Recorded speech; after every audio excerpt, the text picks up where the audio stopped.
What's up, everyone? I'm Pete here with Zach, Oh, and this is Open Minded. And today, I'm really fiending a nice video game sesh. I think I'm addicted. might be. They're bringing drugs. They're bringing crime. Like the interesting thing is the houses you see around you are all solar houses. 21st Century Fox has been holding talks to sell most of the company to Walt Disney. So, the American Society of Addiction Medicine defines addiction as a chronic disease of the brain's reward, motivation, memory, and related circuitry system. So, to me, that means anything that's because our brain, I guess, like forms habits. I'm reading this book right now called The Power of Habit, and they talk about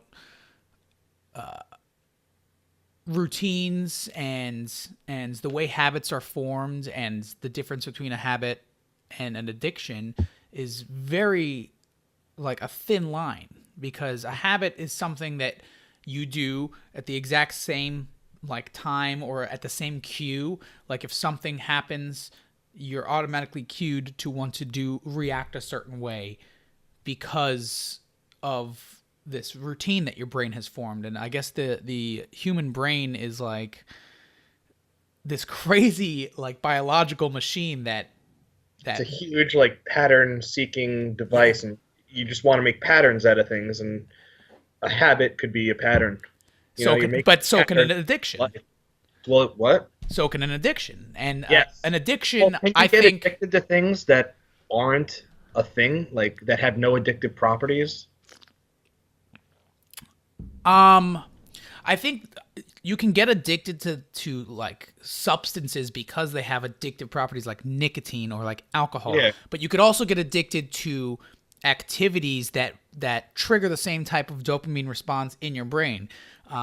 For instance, people say that not caffeine, but sugar and cocaine have similar addictive properties. Cocaine is one of the most addictive drugs, like psychological drugs out there, and Yeah, sugar does the same thing to the brain. yeah, it does the same thing to the brain, and sugar doesn't have as bad of like physical ramifications. I guess that's what society, like when they differentiate the difference between a drug and just something that goes in literally everything, soda, candy, even stuff that's not sweet. There's sugar in everything, but it doesn't do the same type of damage to our bodies in a short term, but it has the same addictive properties as cocaine. So to me, when I'm at work or when I'm doing something that's not playing video games, that's literally all I'm thinking about. I want to come home and I want to play, Skyrim, or I just got Fallout 5 and I've been spending a decent amount of time playing that. And I haven't had a lot of time to play video games in a while. Mm-hmm. But every time I get a chance, like, it's like I fall off the bandwagon. It's like I'm too busy to play, but I'm thinking about it, and if I have a free second, I like pull up a video on YouTube and watch someone else play video games. And then as soon as I can get my fingers on that controller and just play, I play for like 8 hours straight. And then like I'll do that maybe once a month. But then the rest of the month, I'm just like, oh man, I fucking need it. Well, that was me definitely when I was younger.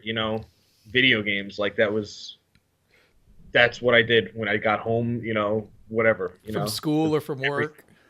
Even I remember, like, you get home from work in like the Marine Corps and shit, and you go into barracks, and all you want to do is like just play video games and just sit there and be like, fucking hate this.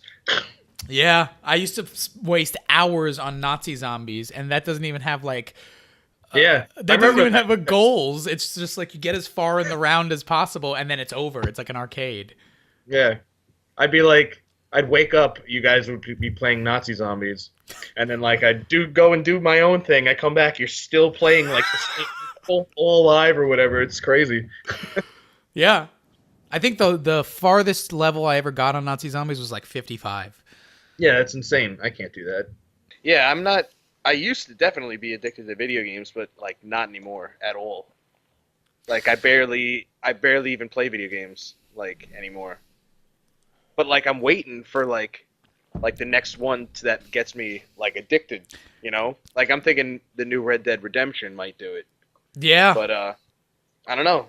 Every game that's come out so far, I played it for like a week and then I'm like, why am I playing this?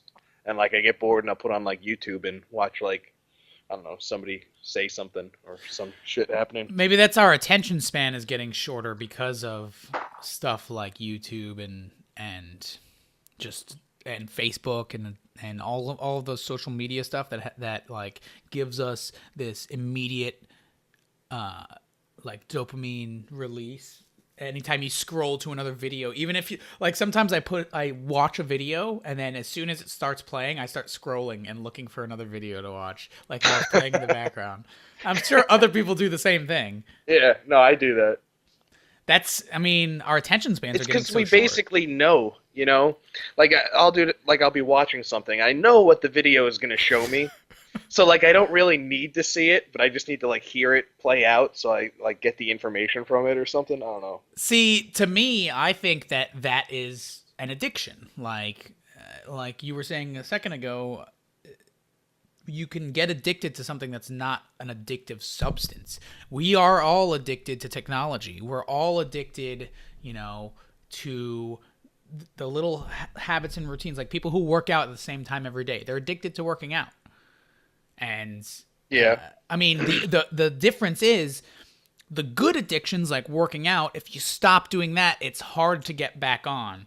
But if you but it's the opposite with stuff like drugs and alcohol, where it's easy to stay on, and if you stop, you're like craving it. Like it's so easy to jump back on like the bandwagon. Yeah. if you're trying to stop smoking, and you like go a couple of days and then you're just like, fuck this, and light up a joint or something. Or if you're trying to stop playing video games, like for me, if I try to stop, I'm thinking about it all day, and it's a lot easier for me to say no. I'm still have those like residual like withdrawal effects. I could get into a cranky mood if I want to play video games and I can't because of work or something. I'm just like, fuck. Yeah. Huh. Yeah, so I was definitely addicted to video games, but like maybe like the cure could be Being an adult. no, just I don't know. I don't know like why, but they're just like boring video games now. There's nothing really. It's like the same thing over and over again. Like how many times can you do the same thing over again? Like that's became the problem with Destiny. There's such a lack of content, and you're just doing the same exact thing over and over and over again. Okay, sit down. And Dog. it just gets boring and too repetitive and stupid. Well, I think that is an issue with the video game developers, and also, you know, God, I keep hitting this thing. People change over times. I used to love playing Nazi Zombies. I used to try to find and even though it had no like storyline, it was just like an arcade shooter. And then I got really into games with like a good story. I picked up Skyrim again for after, you know, a 5-year hiatus, and I started playing Skyrim, and I got so into the story. Like, I love Skyrim. It's to me, it's probably one of the best video games ever made, still to this day. Skyrim and Fallout 3. Yeah, Fallout 3, New Vegas. There's not that many games that come close to how many hours I put into those games. Yeah, like definitely. Just one of the characters was definitely over like 500 hours in Fallout 3, and then I've played with other characters, and then I got it on the computer with all these mods, and I gave that another like fucking 300 or whatever hours. Like, it's insane. I own that game 4 times. I have 2 Xbox 360 versions, the original versions. I have 2 of them. I don't know why. But then I bought it on the computer, the remastered version, and then I bought the remastered version again on the Xbox One. So that game, but like, and I mean, what's so addictive about that game? Like, you get so immersed into it's the content. You have so much. Yeah, you could literally, like, I don't. You could play that game forever and not, do every single thing or see every little thing. Well, the replayability in that game is insane. just really good. It was designed really well. You get to choose what you look like. You get to choose your background. You get to choose the decisions that you're making, like as you're making them, and those decisions affect the world around you. Like, and then Literally when you play, make your house look like, have anything in your house, place it right here, turn it this way. yeah. Your house looks exactly the way you want it to look. Except It's for insane. sometimes I leave and then I come back into my house and like the sword that was on the wall is on the floor and I'm like, what the fuck? Well, that's how you know somebody broke into your house and moved shit around. Son of a bitch. Now I Yeah, gotta now go you- kill them. You gotta go kill them. All right, I'll be right back. No, but anyway, I think every time you play through that game, you could play differently, and even if you make like one decision differently, like you can still have a completely different experience. That's one of the good qualities of video games. But as I grew, like I went from that arcade shooter to just distract me. I kind of got more interested into the story video games with like really good single player experiences. And now lately, not only recently, I've always really kind of liked building games, but I've been really into these not only city building and managing games, but also like creation games. I mean, I think that if you're having trouble like following a storyline, see, we're over here talking about addiction to video games, and I'm trying to sell you on one of these video games. Come on, man, the first one's free. Yeah, I think Project Spark is free. It was. I think it's off the servers now, but yeah, we got into Project Spark a while ago, which was a really cool game where you could design your own video game. Like Yeah, you the literally make replayability the of frame, that. too. The replayability So- of that is literally limitless because every time you go on, you can create something different. And I could just spend hours in that. And now I got Far Cry 5 and I think I've spent maybe 10 minutes in the story mode cuz I play the story and I'm like, this is really cool, but I'm kind of like want to do something else, and then I turn on the map building element of it and I'm just designing this insane like intricate map with animals and like enemies that you have to kill, and you can actually go on and share it with other people and play other people's creations. It's a really cool like community. And I'm addicted to it. Also, Yeah. games like Roller Coaster Tycoon and like management games like that, where you get to design your own like city or park, and then There's games beyond that, like My Singing Monsters.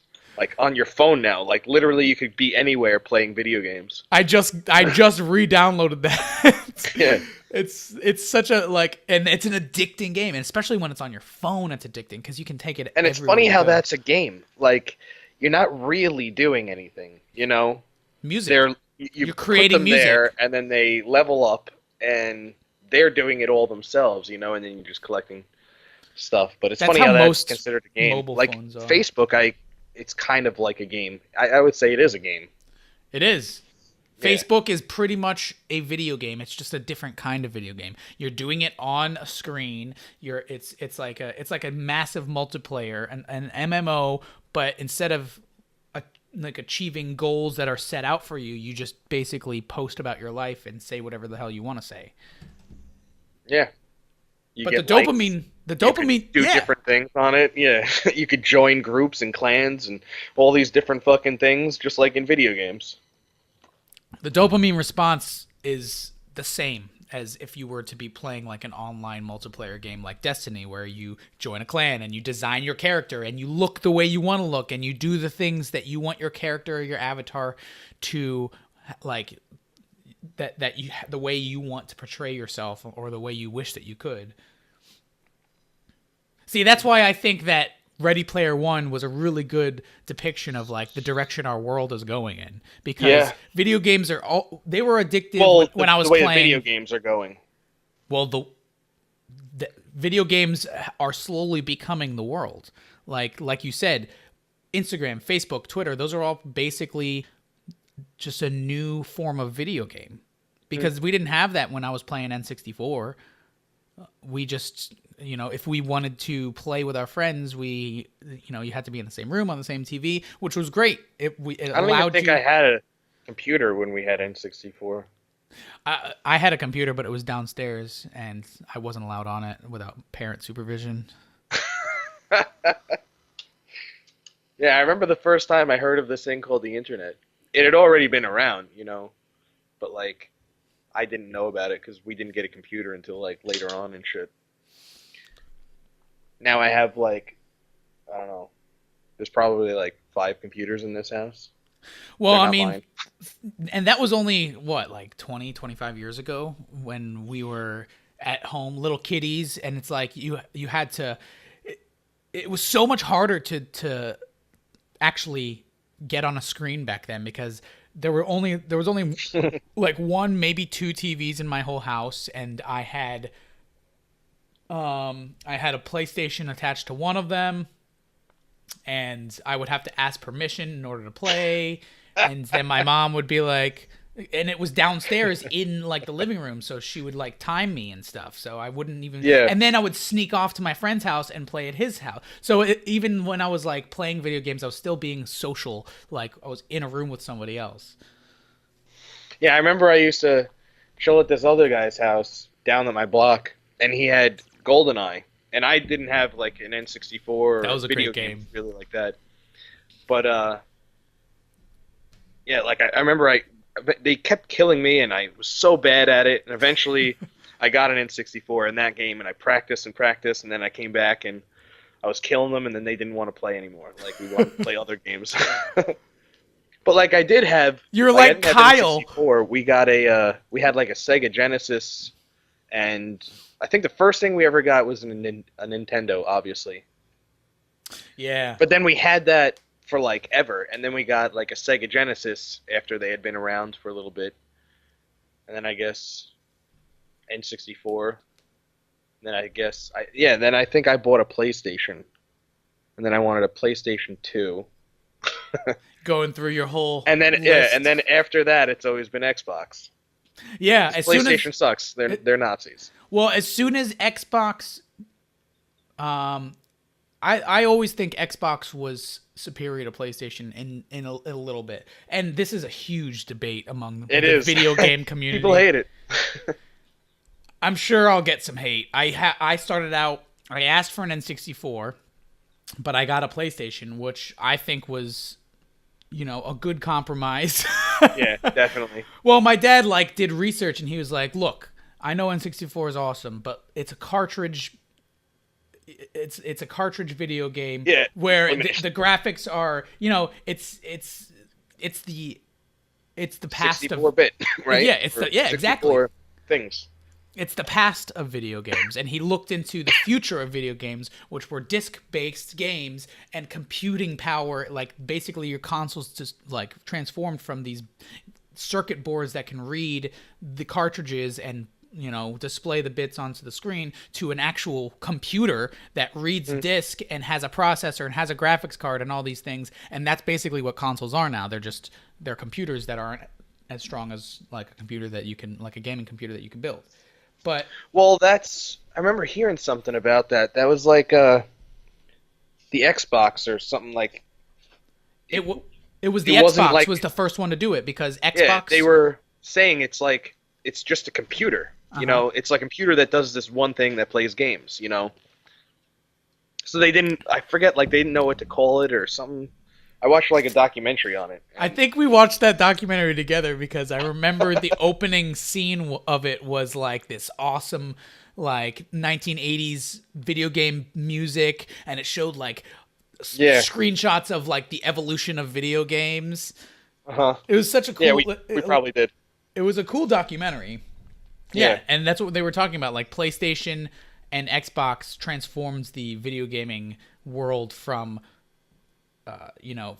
from what it used to be, and that's why we are able to have almost photorealistic video games nowadays. Yeah, I wonder who did it first, buying the game online so you don't even need the disc. I don't. I wonder who did that first, because that's smart. Well, Go lay down. Did Xbox 360 have that option? I don't think so. Maybe. Well, they do, but did they? I don't know if they had it in the very beginning. I think they had it with. As soon as Xbox Live came You know, out. I think they did have it because you would get the arcade. Yeah. And you would play like arcade games that you could download, you know? Yeah. And that just makes it even more addicting because then your Xbox can also play all these other like games, you know, from before it. Once you have like it what's the word? Downloaded. No, like modded so it could emulators. You have like all these emulators on there, so now it's every other console basically, you know? Yeah. Man, And that's what's so sick about Ready Player One, which the world, in my opinion, of Ready Player One was completely taken and ripped off from Snow Crash. Yeah. But that being its own thing, that's like, in my opinion, the future of video games. It's this one thing that has everything in it and a way to make more things. So, like, how rather he than a was- console, like how he was on a console playing like an Atari game while Inside. in the game. Yeah. yeah, in the future we'll be able to get into like a virtual reality world and then sit down on a couch and play video games. That's the future of our world. But if you think about it, ever since an interactive like video game came out and then arcades started coming out, like kids would go and spend hours at the arcade and spend all of their allowance money, and then they started bringing these games into the home, and then you didn't have to leave, but if you wanted to play with someone else you had to be in the same room. And now technologies allow us to be able to play a video game in our home, in every single room of the house, like have a different TV and a different console, and be able to play online with someone who lives halfway across the world. So it's like you're able to connect with people more, Yeah. but people are getting farther apart from each other. You're spending less time with actual people. And then that's going to be the same thing, you know, once our society really dives into virtual reality. I definitely see it going in that Ready Player One way, because video games are already so addictive, and they've been addictive since the beginning. And imagine there's a drug that is super addictive, and then we as human beings see the addictive properties, study the way the brain works, and then change it so that it's even more addictive. That's what we're doing with video games. Video game developers are like having focus groups and seeing what people want to play, and then making the games addictive so that you come back for more and come back for more and come back for more. And it's scary, but it's also really fun. Yeah, it is a lot of fun. But it's good. Yeah, there are really good, It's things that come out of inevitably video gonna be games. good. Like, think of like simulators. That's a video game, you know, but you're teaching people how to fly planes and go into space with spaceships and all this shit. Like, simulators could be like you're removing like bombs and shit like that, you know? Yeah, but at some point, if you're craving the experience of being in a simulator more than actually flying a plane or going to space, then that's an addiction, and that's a problem, I think. Like, I used to play Flight Simulator all the time, and I wanted to become a pilot. And then I kind of like stopped wanting to become a pilot, but I still have Flight Simulator. So I turn it on every once in a while. But like, those things are simulators or video games that are used as a tool. Whether it's driving or flying or dismantling a bomb, or now they have like open heart surgery simulators, like where they have a virtual reality world where you have a patient on the table and you have your hands and you're performing like surgery on this patient, and it's all within this virtual reality world, and they're using it to train medical students so that they can practice and have this real like time experience without putting anybody at risk. Now that's used as a tool, and that is a good thing. But when 5-year-old kids spend all day on their iPads and they're just like ding ding ding ding ding ding ding playing their freaking like Candy Crush or even like My Singing Monsters or anything like that. That is an addiction, and that's going to be negative. That's going to have negative implications on these children's like brains. I was as just they thinking grow. about it. It's like I'm laughing, but it's gonna. You're be laughing so because bad. you're so scared. Yeah, it's gonna be so bad. These new generation of kids where they're just like learned everything like this, And I'm sure that our parents were thinking the same thing about us, and we turned out okay, I guess. Yeah, but we still went outside. Yeah, but we went outside I a don't lot think kids, less well, than. kids do go outside still, but it's not like a thing, Yeah, but while they're outside, they're like this. Yeah. I think that technology is such a powerful thing, and if we use it as a tool to enhance our brains and our knowledge, then it can be a good thing. But if you start letting it control you and use you, then it becomes scary and it becomes addictive, and it can have negative implications on future generations.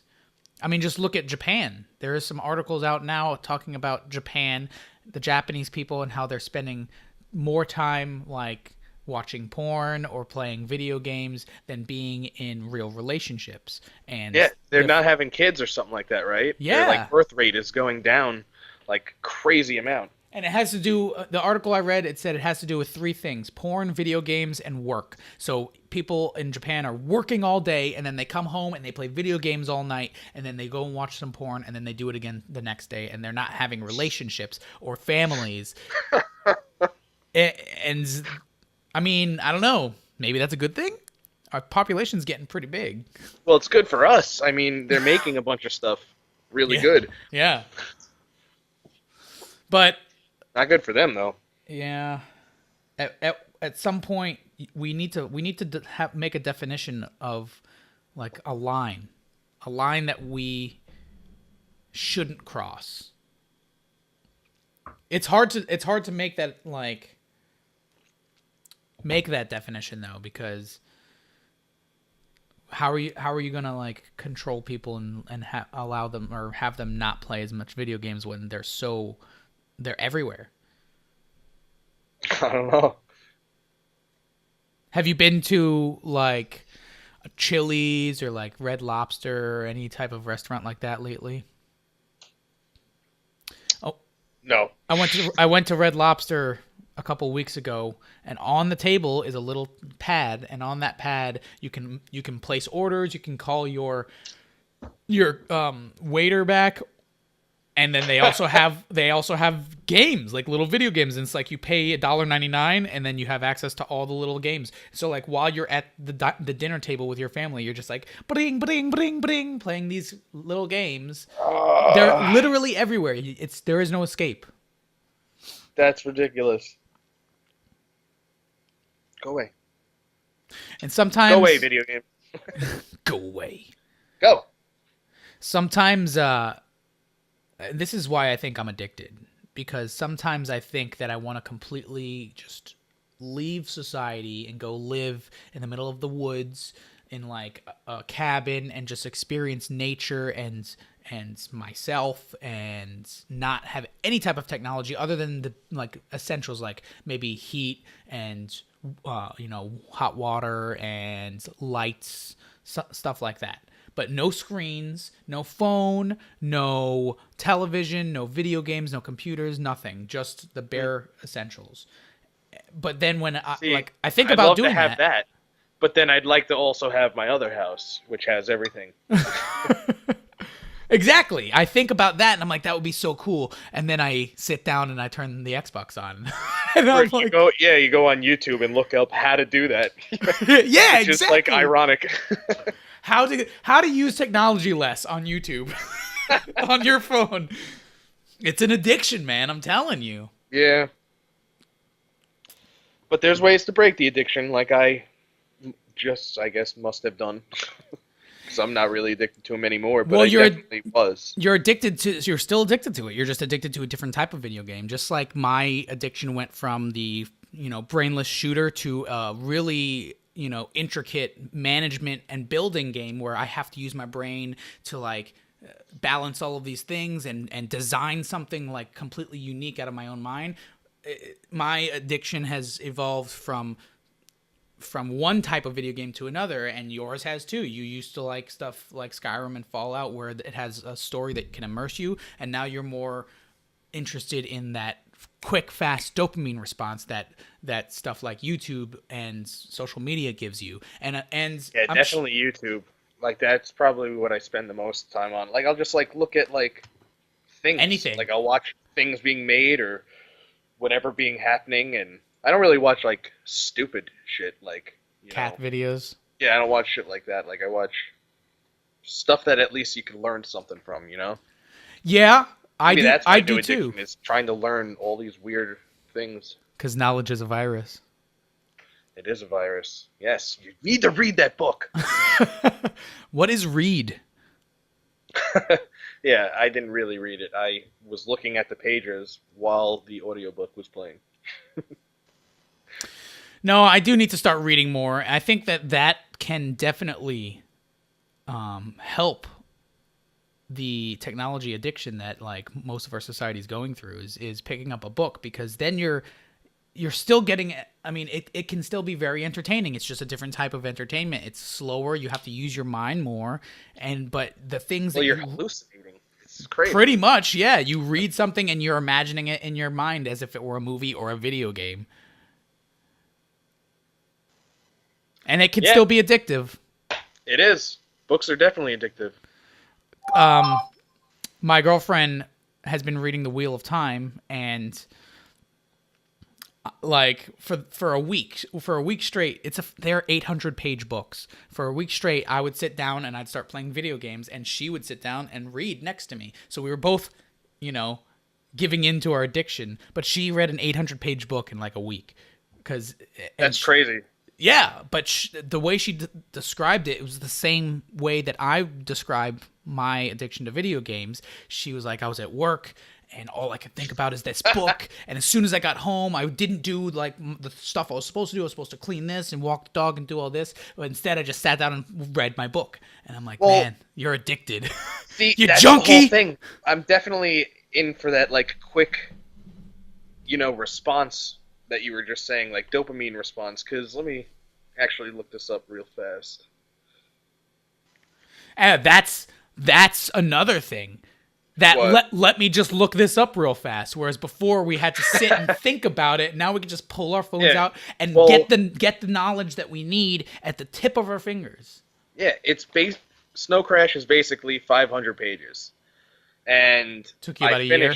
I finished it in 16 hours because it's on an audiobook, and I just listened to the entire thing like it was like a long movie, and like it was a podcast. Yeah, it was crazy. Yes, it was awesome. Books was the beginning, and then we have audiobooks. Audiobooks are awesome. Yeah, but I think reading, there's no substitution for actually reading, and I think. But you read all the time. Like, think about anything. Street signs. Driving, or at least on like Facebook, you're reading everything. Yeah. So you're actually, always reading. no. It's not like you're not practicing reading. Half the time when I'm on Facebook, I just scroll through until I see a video that I like. Well, that's the thing. We as humans are very visual creatures. Our eyes, our depth perception, the way we see color, the way we can recognize people's faces, and the way our brain works. Hunters. Yeah. So we are very visual. Visual. Yeah. Whereas dogs use more of their auditory and their sense of smell to determine things. That's why their ears go up and they sniff the air like this. For us, if we want to like investigate something more, we like squint our eyes and we like look at it from a different angle. Whereas dogs like sniff it from a different angle or listen to it from a different angle. So when we're scrolling through something, everything has. That's why I never got into Twitter, maybe, because there's not really like pictures. It's just words. There's nothing to catch my eye and say, oh, that looks interesting, and then read more about it. Yeah. Even when I'm looking through like Netflix or HBO and looking for a movie, I'm never even looking at the titles of the movie. I'm looking at the little thumbnails of the video and saying like, "Oh, Harrison Ford. What's that movie? Oh, okay, I've seen that. Okay," and just keep Yeah. scrolling. I have seen almost everything too. Almost everything like ever made. Ever made. From That's any impressive. country. Even China, we don't have access to Chinese internet. The Chinese internet is basically a private internet that we don't have access to. Which is insane to think about. And actually, How is there no leak in that? There has to be. because the Chinese government owns all of the companies that because it's a communist country, so the government owns the companies that create all of the shit that we use. So it's not like a company like, Google or Tesla, where these private companies, they can create so much wealth for themselves and their companies, and then they put that money back into their company. Whereas the Chinese government takes all of the profit from across the entire country, which is a lot because pretty much we get everything from there.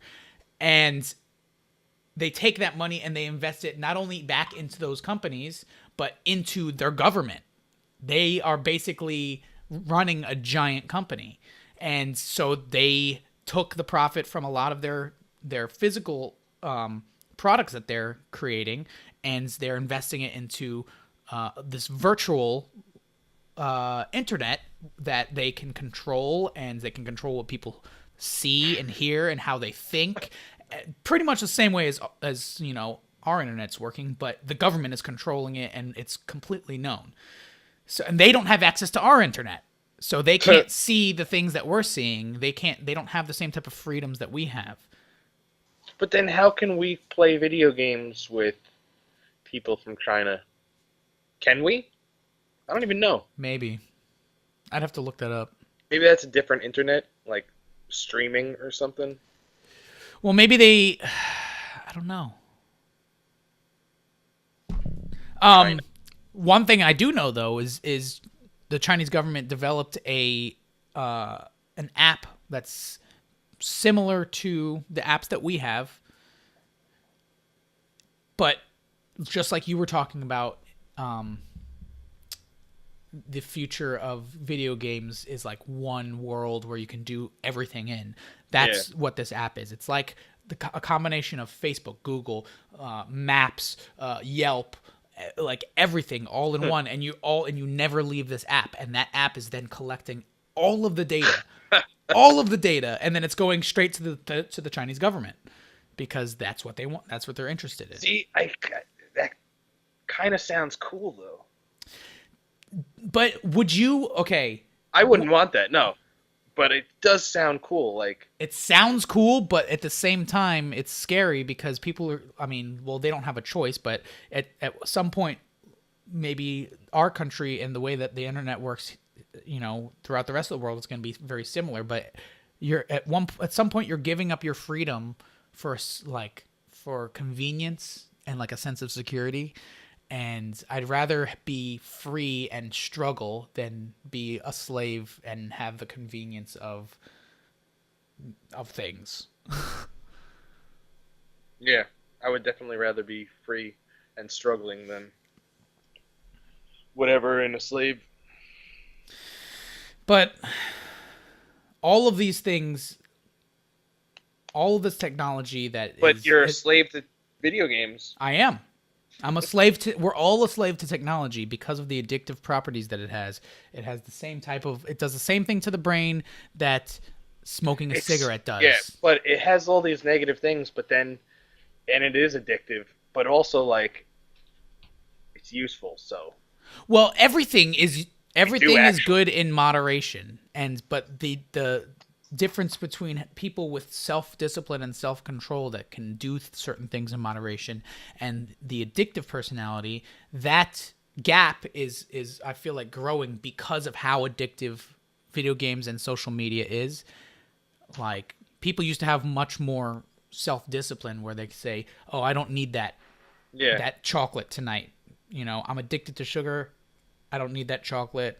I want it, but I don't need it. And now those same people might just have it because their attention spans are getting shorter. Their dopamine response in their brain is like craving something more and more because just like a drug, the more you do it, then the more you're going to need in order to satisfy that same level of happiness. And if we're always on our phones, and if we're always looking at a screen, we're either looking at a screen, in our TVs, when we're playing video games, when we're on our phones, when we're at a restaurant, when we're at like any type of waiting room. They don't even have magazines anymore. They've just got TVs. Like it's ruining our brains. I think it's just redesigning our brains. Yeah, but in a good way. Yeah, kind of. I think the knowledge of how to use technology is going to have to be embedded into us in the future because it's just going to be everywhere, And if you don't know how to use technology, you're not going to be useful. And That's you true. Probably won't breed. You're going to be left behind in the next stage of human evolution. Which is a thing, and that, what I say about knowledge as a virus, and it definitely changes, the structure, not the structure, but the connections and everything, and knowing how to use a screen and do all these things, I think it's like a change for the good, probably. I think that in the long run, it's going to be a good thing that we are integrating with technology. Transition, though. Yeah, the transition is going to be hard because just like any other new substance, like these new vape pen things that have come out, they're better than cigarettes, but we don't know the long-term effects, and we don't know the negative side effects of using them. We just know that they're better than cigarettes. Or even when cigarettes first came out, people were smoking them because everyone was like, "Oh, they're just cigarettes." Like they're no one thought about it's not a cigar. No one thought about how addictive they were or what the negative long-term effects they cigarettes. Yeah, they definitely. But it's I don't really scientifically crave proven. them like that. If they're around, I'll have them. Oh yeah, you don't really crave them last week when you were sitting drunk, around so. and you didn't have any cigarettes and you were like, I need a cigarette. Well, we were drinking and smoking weed, so, but yeah, but that's a habit. I haven't smoked a cigarette in 3 days. I just haven't gone to the gas station to get some. Well, that's good. And, yeah, but I don't, right now, I don't feel like I need it. I actually kind of have a headache, but because you don't have them. No, because of last night. I was really drunk. Well, when cigarettes first came around, they were, the public didn't know the dangers of them. Then, all of a sudden, a couple decades later, everybody was getting lung cancer and emphysema and all these lung diseases, and then they started doing research about how terrible they are. And since then, it's kind of died off a little bit, but now those vape pens are rising up. But technology's only been around for this level of technology has only been around for a couple of decades, and we don't know the long-term side effects of overuse of it. A little bit is not going to be a terrible thing. A little bit of red wine is good for you. A little bit of sugar and a little bit of carbs are good for you. But when people overuse that and have no self-control, then it just has a long-term negative side effects. And I think that video games and all types of technology are the same way. We got to use it as a tool rather than as an escape. All right, I'm going to go play some video games.